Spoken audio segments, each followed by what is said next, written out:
Quezon City Prosecutor's Office dahil sa paglabag sa Article 142 ng Revised Penal Code kaugnay ng Republic Act 10175 o Cybercrime Prevention Act of 2012. Ang kaso ay nagugat sa kanyang mga social media post na tumutuligsa sa pag-aresto kay dating Pangulong Rodrigo Duterte ng International Criminal Court o ICC. Kilalang taga-suporta ni Duterte, si Fontillas ay isa ring vlogger.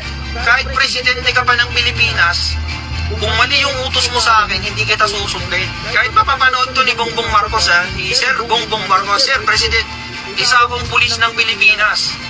Pero hindi ako sang-ayon sa ginagawa ko, Sir. Kahit ano pang sabihin mo, Sir, hindi ako susunod sa'yo. Kasi hindi mo naman ako pulis Bakit pulis mo ba ako? Pinapasaburan mo ba ako, Sir? Hindi. Ayon sa District Personnel Records and Management Division, AWOL na simulang March 6, 2025 ang pulis. May order na ring dismissal kay Fontillas at 3 iba pa.